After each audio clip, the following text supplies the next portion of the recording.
Hey friends, and welcome to the Girl Means Business podcast. I'm your host, Kendra Swalls, a photographer and educator on a mission to help you find your passion, power, and purpose through entrepreneurship.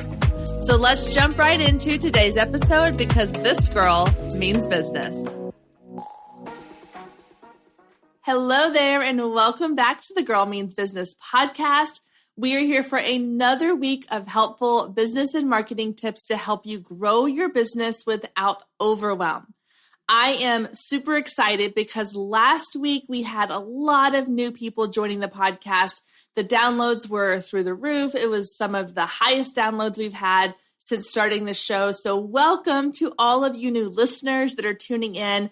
I am so excited that you're here. And if you're listening to this and you are enjoying the shows you've been binge watching or binge listening to, and you think that somebody else might enjoy these episodes as well, please take a screenshot of this episode or any other past episodes that you've been listening to, share it on your social media, post it to your Instagram stories. Make sure you tag at Girl Means Business, and I will make sure to shout you out in my stories as well. All right, guys, today we are going to talk all about how to be productive while working from home.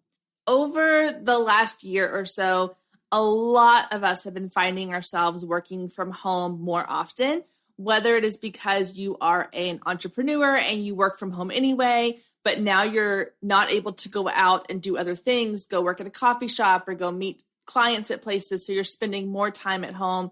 Or maybe you work a 9-to-5 and they have you working from home as well. So now you're trying to do your day job and grow your business all while trying to balance kids and spouses being home and pets and all of the things that come with spending all day in our houses.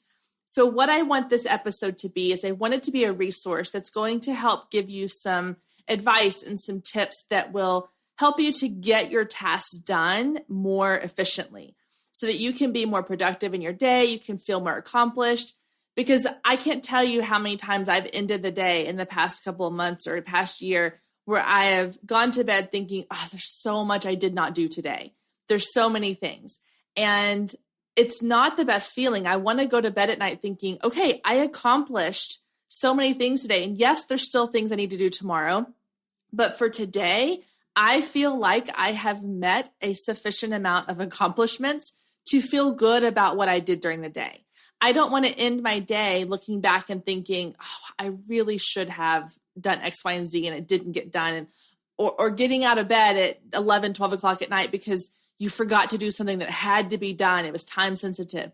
So my goal is that at the end of this episode, you will have some strategies, some things you can put into place, some things you can implement right away that are going to help you feel more productive in your day so that you can end your day feeling like you've accomplished the things that needed to be done in the limited amount of time we have each day. I mean, we each have only 24 hours, and so we can only do so many things in one day. But if you can end your day feeling like you were productive, you accomplished the things you wanted to do, that is the goal that I have for all of us every single day. So let's go ahead and jump into these top 10 tips.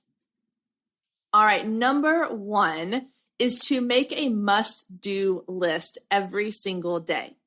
I think this has probably been one of the most beneficial things. Now, I'm a list maker. I constantly have sticky notes and notepads and papers. I'm sitting at my desk right now, and I've got like 3 notebooks on one side and sticky notes on the other side, and a couple of pages I've torn out of notebooks where I've written down lists of things. I've got on my desktop, I've got the sticky notes app where I have all kinds of lists going on there. So I am typically a list maker anyway, but what I've started doing is each day before I go to bed, I make a must-do list for the next day. So I'm not getting up in the morning and making a must-do list. I'm doing it the day before so that when I go to bed at night, I don't have all of these things running through my head of, oh, I need to make sure I do this and don't forget this. And, oh, I want to make sure I don't forget to put this on the list.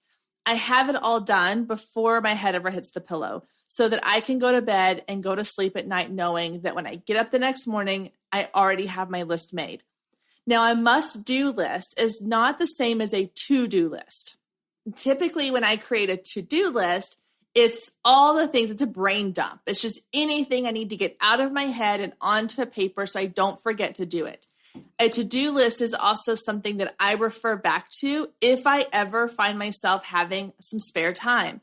So if I am at my daughter's basketball practice and I have a few minutes, I can jump on my phone and send out some emails. I can pull up my to-do list and I can see, okay, I've got 30 minutes of time that I'm just sitting here waiting for her practice to end. What can I accomplish off of my list? What can I check off my list in this 30 minutes?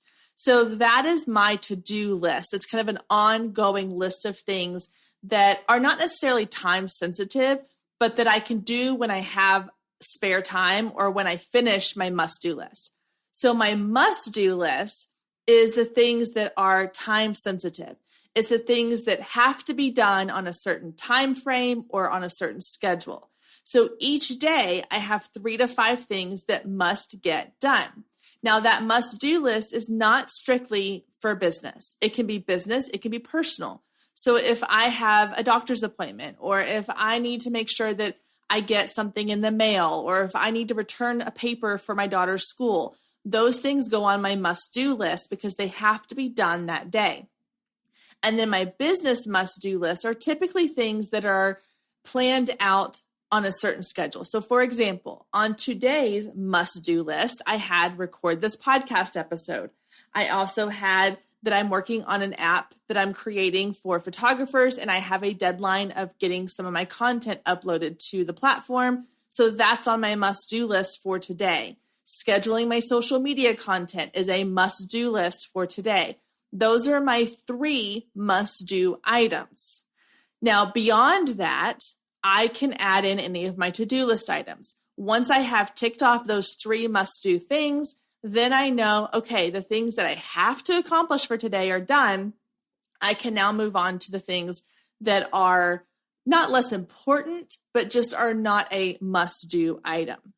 So if I finish all 3 of my must-do items and I still have time left in my day, then I move to my to-do list. And then I can start working on things like working on the website I'm redesigning, creating content for social media stories, creating content for the blog. There's different things I can work on that are constantly on my to-do list that can be added into my day. But then I can rest easy knowing that the important things I had to get done that day got accomplished first. Now, tip number 2 sort of relates back to tip number 1, and it's a way to organize your list. So tip number 2 is to label the tasks on your list based on the time and effort they require. So I learned this recently from another group that I was in. They were talking about some suggestions, and this idea was thrown out there. So I started doing it, started implementing it with my to-do list and my must-do list, and it has been a game changer. It's incredible. So think of it like a scale from 1 to 5, and you can label it any way you want. If you are tech savvy and you've got a list on your phone and you want to highlight or do different colors, or you want to give it like emoji ratings, number systems, however works for you. For me, doing pen and paper, I rate them from a 1 to 5. So a 1 means that this is a task I can do pretty easily anywhere. It doesn't require a lot of focus. It doesn't require a lot of attention. I don't have to be alone in a room somewhere to do it. I can be doing it while I'm on the couch, while I'm fixing dinner. I can do it while I'm, at my kids' practice or sitting outside on the porch, whatever it might be. So you give that task a 1 rating. So an example of something on my list that might be a 1 rating would be checking emails. So I can check emails anywhere. I can clean out my email inbox. I can organize my email inbox from my phone when, I'm riding in the car with my husband, or I'm sitting on the couch at night watching TV, or I'm waiting outside my daughter's basketball practice. Those are all things that can be done pretty much anywhere. So they get a 1 rating. Now, things like recording podcast episodes, I give a 5 rating because they require a lot more attention. I need to be in my office space with the door closed by myself. They require more time because I have to either do interviews, or I'm recording intros. I'm getting the content set up. I am getting my equipment set up. It just requires more effort on my part. And it's not something I can do while I'm distracted, and it's not something I can do with other people around me. So I give it a 5 rating. Now, what I do is when I'm rating my list is I'm looking at like my must-do items for the day. And I'm thinking, okay, if my top 3 items are all 5s, then I'm going to need to spend the majority of my day in my office with the door closed by myself. That means I'm going to need to make sure that my family, my kids, all have other activities they can be doing, or maybe the kids go to the grandparents for the day. It helps me to look ahead to my day and know these are the expectations of what I need to get done. If all the items on my must-do list are 1s or 2s, then that's fine. I know that I can go and do those things while my kids are playing outside and I'm sitting on the back porch watching them. Or I can do them in the kitchen on my laptop while, we're doing other things around the house. So rating your tasks based on the effort level and what's required of you to complete that task is really beneficial, because then it also helps you organize when you're able to complete those tasks. So if you're looking at your must-do list and you have 4 items that are all ranked just a 1 or a 2, and the last item is a 5, then maybe you need to make sure you look at your day and you think, okay, when's the best time for me to do that 5 rated activity? Is it going to be in the morning when my kids are busy with schoolwork or they're not at home or whatever it might be? Is it better to do it in the evenings after everyone else has gone to bed? When are you able to get that task done? So this is a really great system for helping you make sure that you don't get to the end of your day and think, oh my gosh, I need quiet. I need everyone to stop what they're doing, go into a room, leave me alone so I can get this done. You can better schedule your time based on what your tasks need from you, which kind of leads us into tip number 3. As you can see, these all sort of flow together. Tip number 3 is time blocking.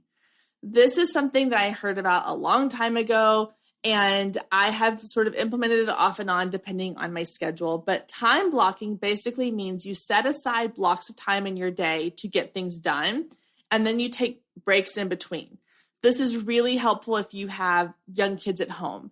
So a perfect example of this is my day today. I know I was recording this podcast. I knew this was going to take a block of my time, that I was going to need to have privacy. My door's closed. No one can come in. My kids are playing by themselves. And so I know that once I'm done recording this episode, my time block is up and I'm going to take a break and spend half an hour to an hour with my kids, fixing lunch, getting things done, playing with them, watching a show with them, whatever they need, they get my attention. So that way I allow myself to have blocks of time in my day where I'm intensely working on the content that I need to be creating or whatever the task is that I need to get done. And then I can have a block of time where I am free to open the office door, go play with my kids, go outside for a walk, go run an errand, do whatever I need to do, and not feel like I'm taking away from my work time. So I'm a visual person. So a lot of times what I like to do is look at sort of a timeline of my day and physically block off times with color blocks. So if I'm looking at like a calendar online, I will block off these little time blocks with colored squares. And I will say, okay, I need 1 hour to record, upload, and get all my podcast content ready to go. Then I'm going to have an hour where I'm going to fix lunch. I'm going to hang out with my kids. We're going to go for a quick walk, and then maybe come back and I have a hour and a half block where I'm going to work on uploading content for the app I'm creating. And then I'm going to take a 30-minute block break where I'm going to have time for us to go pick up my oldest daughter from school or go run to the post office or whatever else I need to do. But knowing that those blocks of time are in place, it sets boundaries not only for myself, but sets boundaries for the people around me to know, hey, this next hour is for me, but as soon as that hour is done, it's time for me to come to you. Now, one thing I have found though, is that there have been times where I schedule these blocks of time and I don't complete the task in the amount of time that I've allotted. So if I allot an hour for podcast recording and uploading, and maybe I have technical difficulties, or I'm doing an interview during that time and we're running late, or we just really get into the conversation and it runs over, then I will kind of shift my blocks over for the rest of the day. So if I've done an hour and a half of podcast time, then I take it a half hour away from a block somewhere else. So they are fluid. They are flexible. I mean, that's part of being a business owner, and the flexibility of working from home is that you have a little more control over how you schedule out your day. So don't be afraid to kind of move some of those blocks around, but just having those systems in place will really help you have focused work time and then focus leisure time. Okay, tip number 4 is to have a dedicated workspace. Now, this is going to depend on the home that you're in, whether it's an apartment or a shared space with other people. Ideally, you want to have a space that has a door you can close so that you are able to have quiet, a little privacy for completing those like level 5 tasks that we talked about earlier.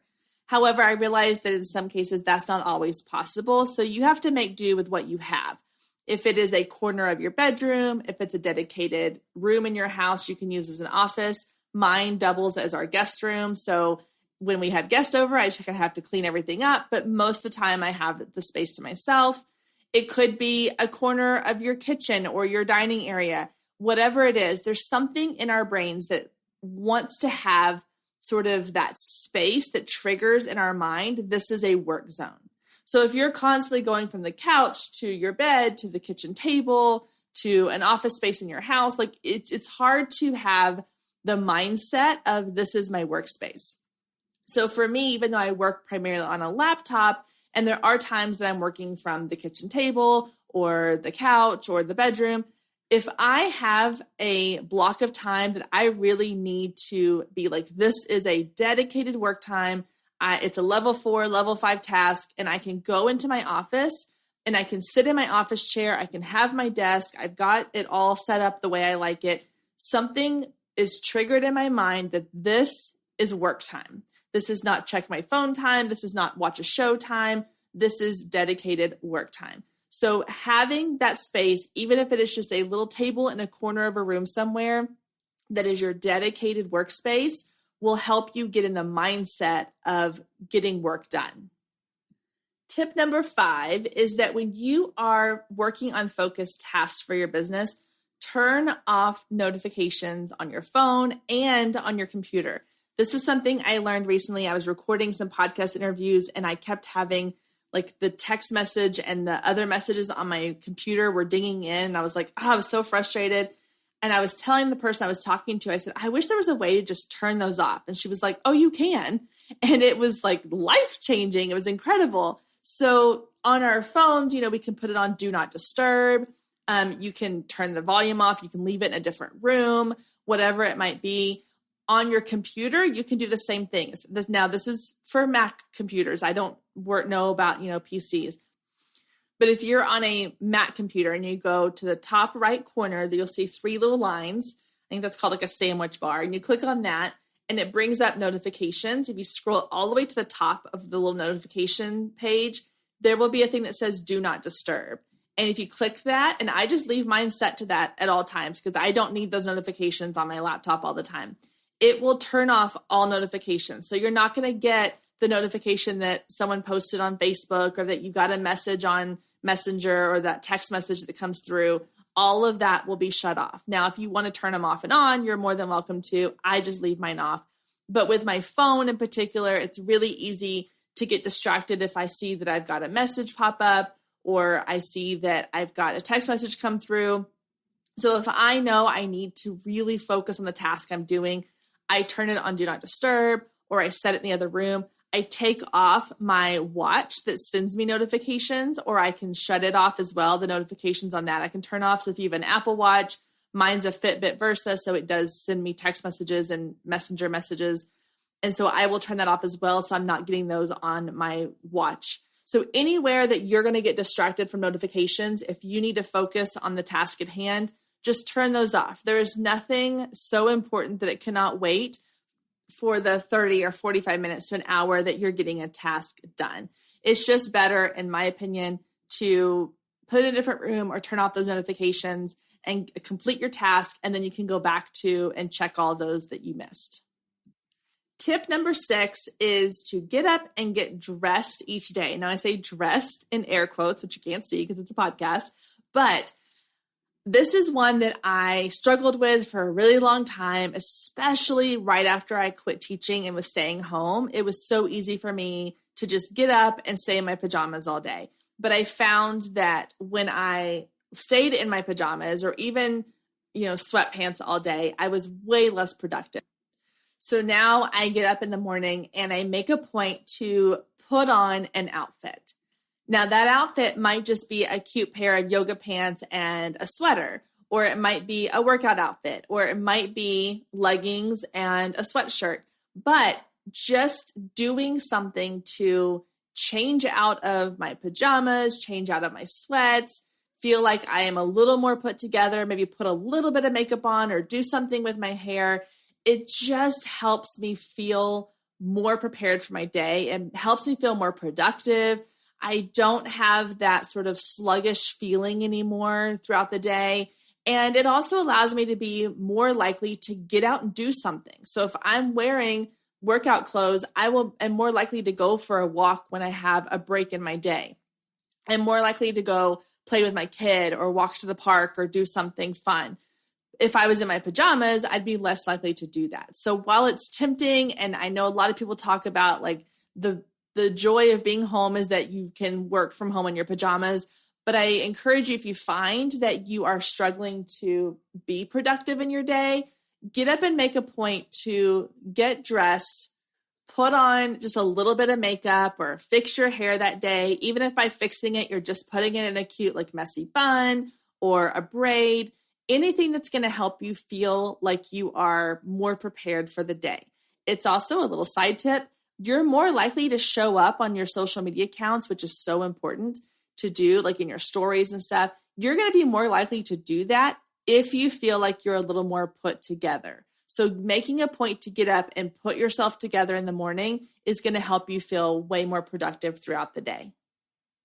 Tip 7 might be a little bit of a struggle for some of us, but it is try not to multitask. Now, funny story, my husband and I have this ongoing argument about whether or not we are, as humans, capable of truly multitasking. He says that we are. I say that we're not. And I say that because I know myself. I'm personally not someone that feels like I am good at multitasking. I don't do well when I'm trying to focus on something and there's a lot of noise around me. And so I know for me, that's not something I'm good at doing. I'm not great at keeping up with, chatting with someone on Messenger and then trying to coordinate something else. I need to be focused on one task at a time. And so if you are someone who struggles to multitask, or maybe you're somebody who thinks you're really good at multitasking, just try to spend 1 week where you have really focused work times where you're not trying to do 4 or 5 things at one time. You're not checking your phone. You're not, answering emails while you're also creating content. You're doing just one task at a time can help you finish tasks a lot faster and in a more focused. I think you'll find that they're even better quality when you're not trying to divide your time between multiple things. Stay with us. We'll be right back. If you've been listening to the Girl Means Business podcast for any amount of time, then you know my love of email marketing runs deep. Not only is it a great way to generate new leads, but it's one of the most effective methods for nurturing warm leads and turning them into sales. Now, over the years, I've tested several email platforms, and my favorite by far is Flowdesk. Not only do they make email marketing simple and easy, even for the technically challenged, but they have everything you need to create stunning emails, capture leads, make sales, and automate the entire process, giving you time back in your busy day. And the cherry on top is you're only charged one flat fee no matter how many subscribers you have. So while other platforms will increase your price when you go over your pricing tier limit, Flowdesk has no price increases or hidden fees. If you're ready to give Flowdesk a try, click the link below in the show notes to save 50% off your first year. Let Flowdesk help you design emails people will love. Click the link below and check it out. I have a feeling you're going to love it just as much as I do.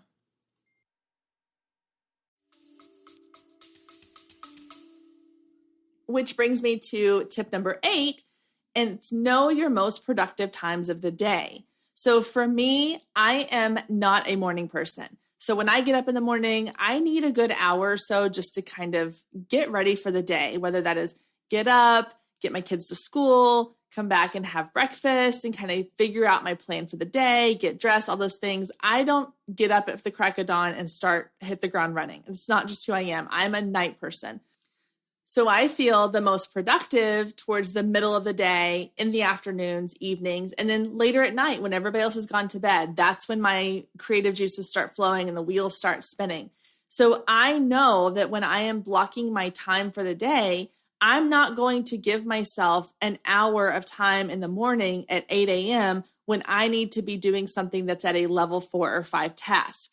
I need to save those 4 or 5 tasks for later in the day when I feel most productive. So really taking stock of when are you the most productive in your day? When do you feel the most energetic, the most excited, the most creative?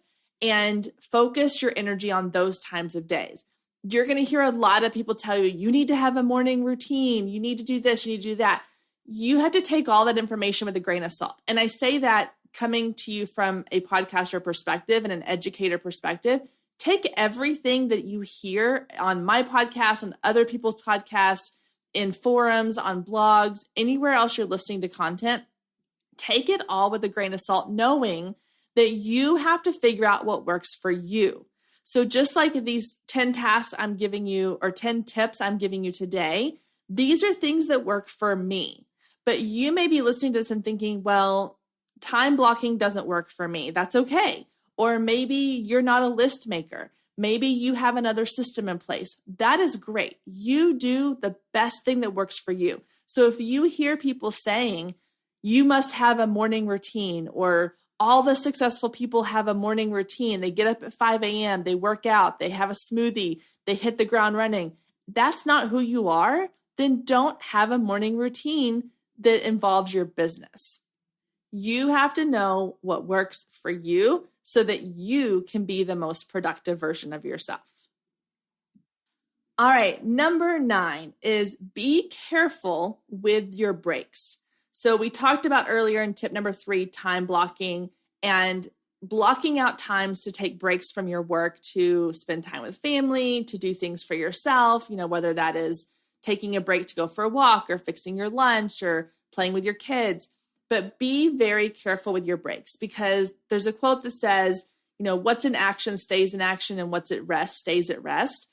So if you are in this productive mode, you've just finished an hour and a half of being really productive, you got a lot of stuff done, you're feeling really good, don't go sit on the couch for an hour and start binge watching a show on Netflix, because then you're going to have a hard time getting back into that productivity mode.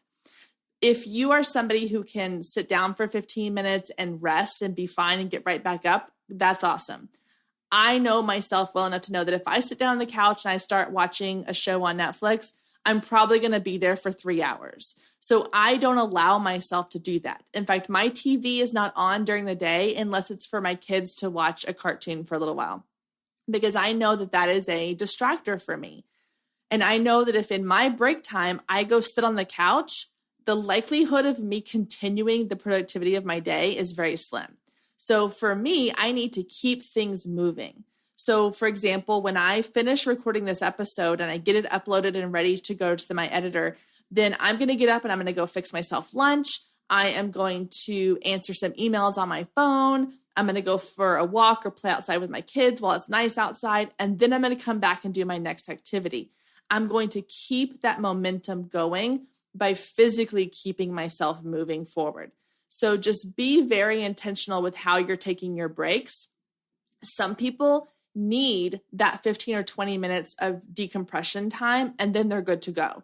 If you know that that's you, then build in that 20-minute decompression time where you just go lay on your bed and listen to some music, or you go sit on the couch and watch a quick 20-minute episode of Friends or Schitt's Creek or whatever else, that gets you kind of mentally a break. So just know yourself and know what's going to work for you. All right, the last one, tip number 10, last but not least, set guidelines and expectations with anyone that's at home with you.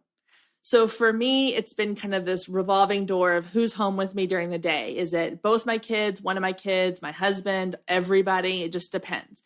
And so my family knows that there are certain times of the day that I am most productive, like I said, in the afternoons. So a lot of times from lunchtime until about 4 or 5 o'clock, that is when I am doing the majority of my work. And they know that's the time that they're going to have to be self-sufficient. They're going to have to do their own schoolwork. They're going to have to find things to entertain themselves. They're going to have to not come to me with anything that they need unless it is an emergency. I am able to close my office door. I have a sign on my door that says, like recording, do not enter, or, working, don't enter. And they know that because I've set up those expectations with them. So it's not a matter of me just saying, mommy needs 20 minutes. They know that there's specific times of the day that mommy is going to be working on certain things and that they have to be on their own. So having those conversations, setting those expectations up ahead of time can be really, really helpful. Now, granted, if you have like very young kids at home, that obviously you're not going to be able to let them be self-sufficient, then that comes down to kind of getting into a routine with your youngest ones or with another caregiver, whether it's a spouse or a grandparent or a babysitter, just finding what works for you, but knowing that those expectations have to be set with whoever is in the house with you. Even if it is, a family member that's coming over to help babysit, let them know, I appreciate you coming to help babysit so that I can have 2 hours to get work done. Just know that if you need something, please wait till I'm done if possible. I need these 2 hours to get as much done as I can. I don't think there's anything wrong with setting an expectation. If someone is there to help you with your children or help you with your home or your spouse is in the house, they should be able to respect the fact that you need this amount of time to get these things done. So start those conversations, set expectations. I think that will help alleviate a lot of pain in the long run. All right, guys. So those are 10 tips for helping you be more productive while working from home, whether that is working from home with kids, by yourself, with your spouse, whoever it might be. We all could use a little more productivity because there's so many distractions that come along with working from home. I hope that you find these tips helpful. If you are implementing these into your daily routine and there is one or two that have just really, really helped you, I would love to share your success. So feel free to send me a DM over on Instagram or to post about it in your Instagram stories and tag me. I want to know if these are things that are going to help you be more productive in your day. And again, if you are listening to this episode and you really find value in this, share it with your friends, send it to somebody, snap that screenshot and post it on social media. Let other people know that this is an episode that helped you and it might help them as well. And as always, I love reading reviews that you leave on the podcast episode. So make sure you head down to the bottom of the iTunes app, leave a review, and let me know what you think of these episodes. One last final thing before we sign off for this week. If you want to chat more about productivity tips, I will be on Clubhouse. I'm at Kendra May on Clubhouse. Come find me. I will be hosting a weekly room every single Wednesday around the topics that we discussed here on the podcast. It's called the Mom Boss Power Hour, and each Wednesday at 11 a.m. Central Time, I will be going live in those rooms to chat about Mom Boss topics. Typically, I will have them sort of the topics surrounding the same thing we're discussing on the podcast that week. I'm hoping to have some of our podcast guests come join me on Clubhouse to chat about that week's topic. But a lot of times it turns into just a conversation about motherhood and entrepreneurship and all the things. So I would love for you to follow me over on Clubhouse and join us in those weekly chats every Wednesday at 11 a.m. Central Time. All right, ladies, I hope you have a wonderful week. I will see you back here next week, same time, same place.